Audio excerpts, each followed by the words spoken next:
آپ کیا مرنے سے کچھ دن پہلے کوئی خواب آتا ہے؟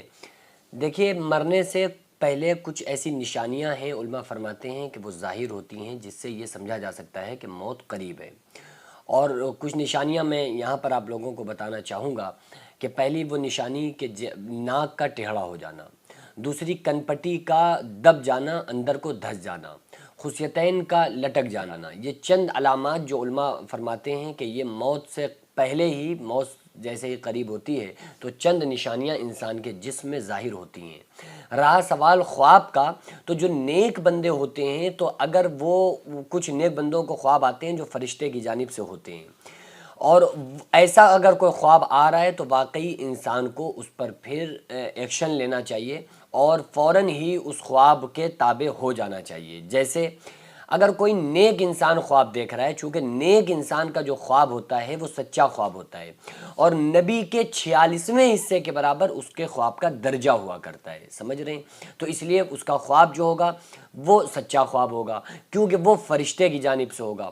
تین ہی کوالٹی ہیں، تین ہی کیٹیگری ہیں، تین قسمیں ہیں خواب کی۔ ایک تو وہ جو ذہنی خیالات ہوتے ہیں، دوسرا وہ جو شیطان کی جانب سے ہوتا ہے، تیسرا ایک وہ خواب ہوتا ہے جو فرشتے کی جانب سے ہوتا ہے۔ فرشتے کی جانب سے آنے والا جو خواب ہوتا ہے اس کی کوئی نہ کوئی تعبیر بھی ہوتی ہے، اور اس کے پیچھے ایک پس منظر بھی ہوتا ہے، اس کے پیچھے ایک بیک گراؤنڈ بھی ہوتا ہے، اس کے پیچھے کوئی ایک وجہ بھی ہوتی ہے، اس لیے خواب آتا ہے۔ اب یہ آتا کیسے ہے اور اس کو کیسے پہچانا جائے، اور یہ فرشتے کی طرف سے آنے والے خواب کا ریزن کیا ہوتا ہے؟ اگر کوئی انسان نیک انسان ہے اور نماز روزے کا پابند ہے، متقی ہے، پرہیزگار ہے، ایمان والا ہے، خوف خدا اس کے دل میں ہے، اور اگر وہ بیچ میں کبھی کسی طرح سے بہک جائے، ادھر ادھر ہو جائے، نماز میں ڈھیل ڈال ڈالنا شروع کر دے، پہلے تو بڑا پکا نمازی تھا لیکن بیچ میں کچھ اس نے نماز میں ڈھیل ڈال کر دی، لیکن وہ بندہ اللہ کو پسند تھا کیونکہ وہ مومن تھا، تو اللہ تبارک و تعالیٰ پھر فرشتے کی جانب سے اس کو اس خواب کو دکھواتا ہے۔ یعنی وہ فرشتے کی جانب سے خواب آتا ہے جس کا پس منظر یہ ہوتا ہے کہ اے بندے، تم جیسے چل رہے تھے اسی طرح سے تم چلو۔ خواب میں دکھتا کیا ہے؟ عام طور سے ایسے خواب میں ڈراؤنی خوابیں ہوتی ہیں، یعنی آگ دکھنا، جہنم کا دکھنا، پلسرات کا نظر آنا، ایسا لگنا کہ ہم خطرناک راستوں میں سفر کر رہے ہیں، ایسا لگنا کہ ہم تاریک راستوں میں سفر کر رہے ہیں، اندھیروں میں جا کر گم ہوئے جا رہے ہیں۔ تو یہ جو خواب ہوتے ہیں اس کے پیچھے ایک مقصد یہ چھپا ہوتا ہے، مقصد یہ پوشیدہ ہوتا ہے کہ انسان چونکہ نماز پڑھ رہا تھا، نیک کام کرتا تھا، لیکن اس نے بیچ میں نیک کام، نماز روزہ کرنا بند کر دیا، یا اس کسی دین کے کام میں اس نے غفلت کرنا شروع کر دی، نماز میں غفلت، سستی شروع کر دی، تو پھر فرشتے کی جانب سے خواب آتا ہے جس کا مقصد یہ ہوتا ہے کہ دیکھو، تم کو قیامت کے دن بھی سامنے اللہ کے کھڑے ہونا ہے، اور آخرت کی فکر بھی تم کر لو دنیا کے اندر، موتو قبل ان تموتو، کہ مر جاؤ مرنے سے پہلے۔ یعنی کہ خواب کے ذریعے سے اس کو آخرت یاد دلائی جاتی ہے، لیکن یہ آتا انہی لوگوں کو ہے جو نیک ہو، جس کے دل کے اندر آخرت کی فکر ہوگی نا، جن کو آخرت کی فکر ہوگی، وہ زندگی جو آخرت کو مد نظر رکھتے ہوئے دنیا میں گزارتے ہیں، اور اگر وہ بیچ میں خدا نخواستہ نماز میں غفلت اور سستی اور کاہلی کرنے لگیں یا کسی اور گناہ کے کام میں پڑ جائیں، تو پھر فرشتے کی جانب سے خواب آتا ہے تاکہ وہ اس خواب کے ذریعے سے جاگ جائے، اور جاگ کر پھر اسی طرح سے دین کے کاموں میں لگ جائے۔ آپ دیکھو نا، سورہ یاسین میں اللہ تعالیٰ نے ارشاد فرمایا کہ وہ لوگ جو قبروں کے اندر ایک خطرناک سزا گزار رہے ہوں گے نا، ایک سزا بھگتنے کے بعد جب قیامت کے دن سور پھونکا جائے گا، وَنُفِخَ فِي الصُّورِ، اور سارے لوگوں کو اللہ تعالیٰ زندہ کرے گا، پہلے موت دے گا، پھر جب دوبارہ وہ زندہ کرے گا، تو سارے لوگ اپنی اپنی قبروں سے نکلیں گے، سروں سے مٹی جھاڑتے ہوئے، اللہ تعالیٰ سب کو نکال کے کھڑا کرے گا۔ مٹی دیتے ہیں، کیا پڑھتے ہیں مردے کو؟ منہا خلقناکم وفیہا نعیدکم ومنہا نخرجکم تارۃ اخری، کہ اللہ فرما رہا ہے میں نے تمہیں اسی مٹی سے پیدا کیا، اسی میں ملا دیا، قیامت کے دن اسی سے زندہ کریں گے جس دن تمہیں حساب دینا ہوگا۔ تو وہ نکلیں گے، اللہ تبارک و تعالیٰ جب ان کو زندہ کرے گا تو وہ لوگ جو قبر کے اندر ایک سزا بھگت رہے ہوں گے، جو لوگ قبر کے اندر خطرناک سزاؤں میں ہوں گے نا، قیامت کی سختی دیکھ کر انہیں قبر کی جو سختی جس سے وہ گزر کے آئے ہیں، وہ قبر کی سختی اور قبر کا عذاب ان کو نیند معلوم ہوگا، اور وہ یہ کہیں گے کہ قالوا یا ویلنا من بعثنا من مرقدنا،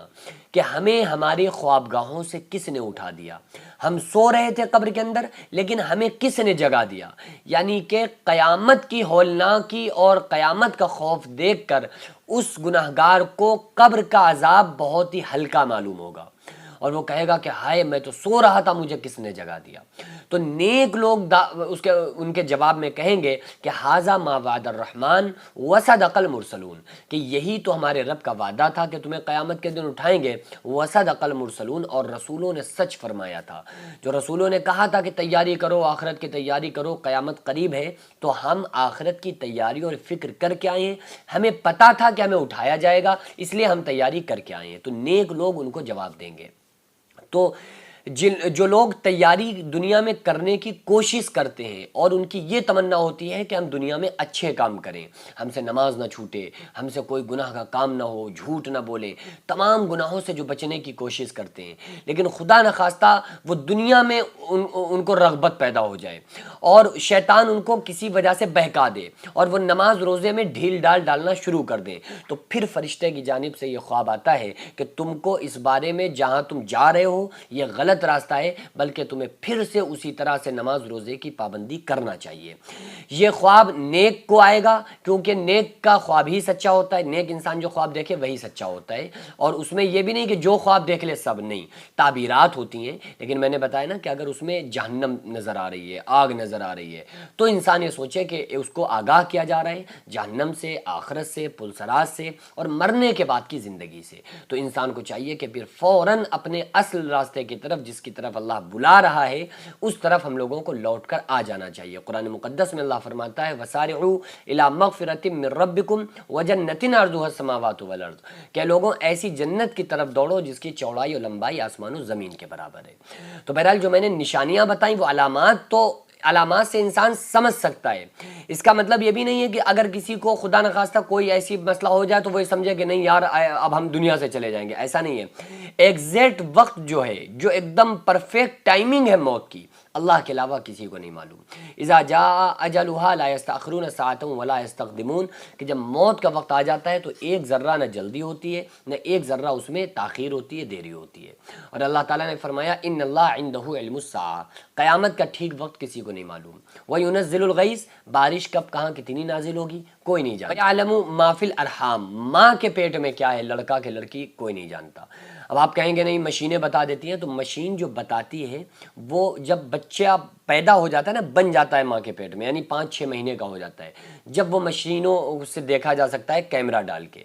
لیکن جب وہ 1 مہینے کا ہو تو کوئی مشین بتا کے دکھائے، جب 1 مہینے کا ماں کے پیٹ میں حمل ہونا تو کوئی مشین بتا کے دکھائے کہ لڑکا ہوگا کہ لڑکی ہوگی۔ اور اگر یہ مشینیں پتہ لگا بھی لیتی ہیں تو آپ یہ دیکھو یہ کیسے پتہ لگائیں گی کہ شقی ہے کہ سعید، یعنی کہ نیک بچہ ہے یا گناہگار، جنتی ہے یا جہنمی۔ تو وَيَعْلَمُ مَا فِي الْأَرْحَامِ، ماں کے پیٹ میں کیا ہے کوئی نہیں جانتا۔ وَمَا تَدْرِي نَفْسٌ مَاذَا تَكْسِبُ غَدًا، کل کیا ہونے والا ہے اللہ کے علاوہ کسی کو نہیں معلوم۔ وَمَا تَدْرِي نَفْسٌ بِأَيِّ أَرْضٍ تَمُوتُ، کون کب کہاں مرے گا اللہ کے علاوہ کسی کو نہیں پتا۔ تو اس لیے ہم لوگوں کو تو صرف تیاری میں لگنا چاہیے، ہم لوگوں نے تیار کیا ہے آخرت کے لیے، ہمیں اس کی فکر میں لگنا چاہیے۔ جو اللہ نے ہماری موت کا وقت لکھا ہے وہ آ کر رہے گا، اس میں نہ ایک ذرہ جلدی ہو سکتی ہے نہ دیری ہو سکتی ہے، لیکن ہمیں یہ چاہیے کہ ہم اس کی تیاری میں لگ جائیں تاکہ موت ہمارے لیے آسان بن جائے اور موت ہمارے لیے ایک بہترین پیغام لے کر آئے اور ایک اچھا ہمارے لیے میسیج بن کر کے ہماری موت آئے۔ ہم لوگوں کو اس چیز کی فکر کرنی چاہیے اور اس کی طلب میں، اور جنت کی طلب میں اور اس کی فکر میں لگ جانا چاہیے، اور یہ وہی جبھی ہوگی جب ہم اللہ اس کے رسول صلی اللہ علیہ وسلم کے بتائے ہوئے طریقوں پر اس دنیا میں عمل